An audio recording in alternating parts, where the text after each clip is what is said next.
میں دیکھ لیں لیکن کبھی حضور کی ذات پر بات نہیں ہوئی تھی. اول من انکر التوسل والاستغاثہ والنداء ہوا ابن تیمیہ. سب سے پہلا شخص، امام نبہانی نے شواہد الحق میں لکھا ہے، پہلا شخص جس نے توسل سے، استغاثے سے اور ندا سے انکار کیا وہ ابن تیمیہ تھا. اس سے قبل امت میں اسلام کا فتنہ موجود نہیں تھا، اس لیے کہ لوگ حضور کی چوکھٹ پہ حاضر ہوا کرتے تھے اور حضور کو نجات دہندہ سمجھتے تھے. جب ضرورت باقی نہ رہے گی تو چوکھٹ پہ کیوں کوئی حاضر ہوگا؟ تو استغاثہ اور توسل کا انکار کر دیا اور یہ پہلا فتنہ نمودار ہوا. اور پھر اس کے بعد ذات رسالت مآب صلی اللہ علیہ وسلم پر بھی بات شروع ہو گئی اور نتیجہ یہاں تک پہنچا. آج ہم جس عہد نافرجام میں جی رہے ہیں، کیا یہ دن بھی ہمیں دیکھنے نصیب ہونے تھے؟ یہ دن بھی ہماری قسمت میں تھے کہ ہمارے پیغمبر کے خاکے تراشے جائیں؟ یہ گھڑیاں بھی ہمارے مقدر میں لکھی ہوئی تھیں، یہ لمحے بھی آنے تھے. ماضی میں ایسا کبھی نہیں ہوا تھا، اس لیے کہ امت حضور کے ساتھ جڑے تو امت بنتی ہے. اگر آپ مجھے پوچھیں کہ دین کا خلاصہ کیا ہے اور دو لفظوں میں خلاصہ بیان کرو تو میں اقبال کا لہجہ ادھار لوں گا. اقبال نے کہا تھا، دین سراپا سوختن اندر طلب، دین سراپا سوختن اندر طلب، انتہائش عشق آغازش ادب.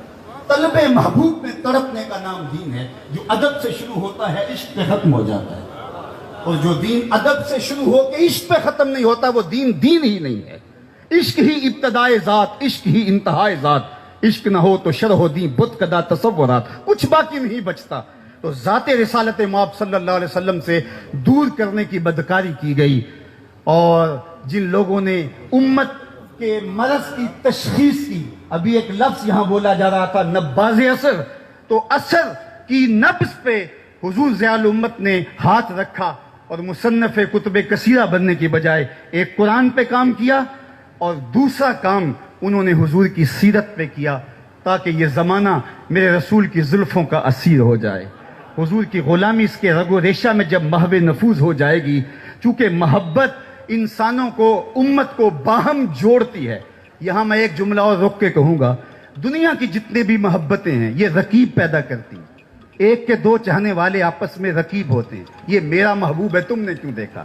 لڑائی کی نوبت آ پہنچی، قتل و غارت تک معاملہ پہنچا.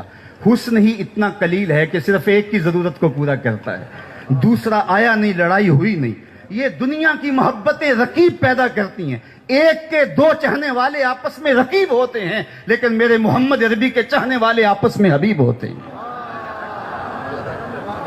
دل بمحبوب حجازی بستائم، دل بمحبوب حجازی بستائم، زی جہت با یک دیگر پیوستائم. ہماری محبت کا سبب ذات رسالت مآب ہے. دل بمحبوب حجازی بستائم، زی جہت با یک دیگر پیوستائم، چون گلے صد برگ مارا بو یکیست، او کے جانے ای نظاموں او یکیست، مست چشمے ساکیے بتہاستیم، در جہاں مثل مو می ناستیم. ساری محبتیں رقیب پیدا کرتی ہیں، حضور کی محبت حبیب پیدا کرتی ہے. چاہتوں کا نور پھیلنا شروع ہو جاتا ہے. بلال حبشے سے ہے، صہیب روم سے ہیں، سلمان فارس سے ہیں، ابو بکر رضی اللہ تعالیٰ عنہ، حضرت عمر رضی اللہ تعالیٰ عنہم یہ مکہ المکرمہ سے ہیں، اور حضرت سعد مدینہ المنورہ سے ہیں. لیکن ایک قومیت کا تشخص ابھرتا ہے. یہ قومیت وجود میں نام محمد صلی اللہ علیہ وسلم کی وجہ سے آتی ہے. اس لیے اقبال نے بھی کہا تھا، قوت عشق سے ہر پست کو بالا کر دے، دہر میں اس میں محمد سے اجالا کر دے. دہر میں روشنیاں ہوں گی تب جب حضور کے دامن سے لپٹ جائیں گے. تو کہا کہ دی سراپا سوختن اندر طلب، اللہ اکبر، انتہائش عشق آغازش ادب. تو جب یہ بدکاری کی گئی کہ حضور کی ذات سے لوگوں کو الگ کر دیا جائے اور پھر اس کا نتیجہ فرقہ بندی ہوگی، اور حضور کی ذات پر، حضور علیہ السلام کے حوالے سے جب اوہام پیدا کیے جائیں گے، حضور کے حوالے سے جب عقیدوں میں تزلزل پیدا کیا جائے گا، پھر نتیجہ یہی ہوگا کہ وہ وارفتگی، وہ محبت، وہ شوق فراواں موجود نہیں رہے گا، اور جس کے نتیجے کے اندر امت کمزور ہو جائے گی اور ان کو بے یقینی کا مرض لاحق ہو جائے گا، جس کو اقبال نے کہا تھا، سن ہے تہذیب حاضر کے غلام، غلامی سے بدتر ہے بے یقینی. آج قوم کو بے یقینی میں مبتلا کرنے کی جب سازش کی جا رہی ہے تو ہم دیکھتے ہیں کہ ضیاء النبی ایک ایسا روشنی کا منبع و مصدر ہے، ایک ایسا جلتا ہوا چراغ ہے کہ جب آپ اس کو کھولتے ہیں تو روشنیاں پھوٹنے لگتی ہیں، اجالے نکلنے لگتے ہیں، اور 70 نور بانٹتی ہوئی نظر آتی ہے۔ اور جب اس سیرت کی خوبصورت کتاب کو آپ پڑھتے ہیں تو آپ کا دل حب رسول سے سرشار ہو جاتا ہے۔ تیسری بات جو میں نے کہی، اور میری گفتگو اختتام کی طرف چلی جائے گی، حضرت عبداللہ بن عون کہتے ہیں کہ میں چاہتا ہوں کہ میرے چاہنے والے اور میں اس دنیا پہ رہ کے یہ 3 کام کر جائیں تو ہمارے لیے کافی ہے۔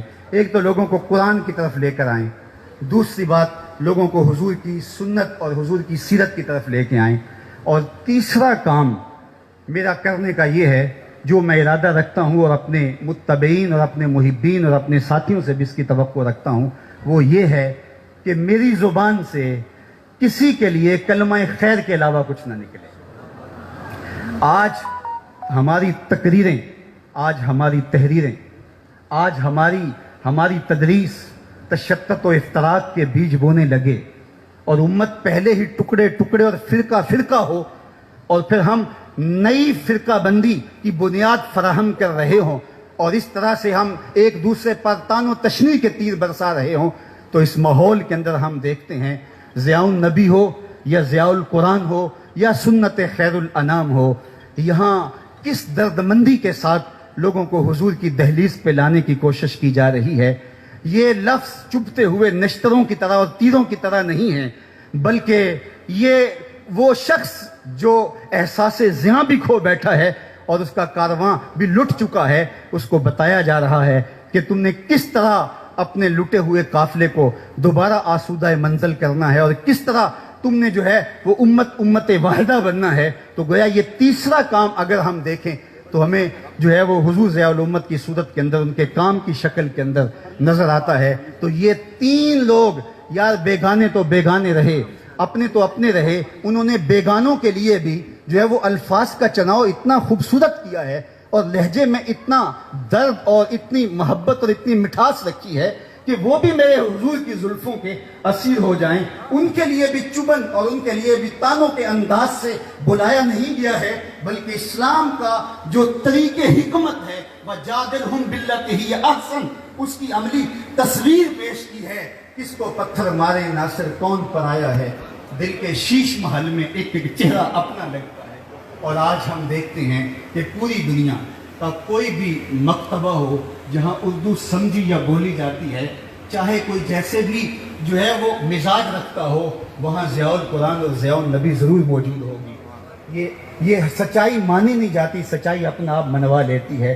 اور آج کی اس تقریب رحمت کی وساطت سے میں اللہ کی بارگاہ میں آپ سارے لوگوں کی آمین کے ساتھ دعا کرتا ہوں کہ اللہ تعالیٰ جل شانہ حضور ضیاء الامت کے درجے مزید بلند فرمائے، اور ان کے مشن کو، ان کی فکر کو مزید فروغ عطا فرمائے۔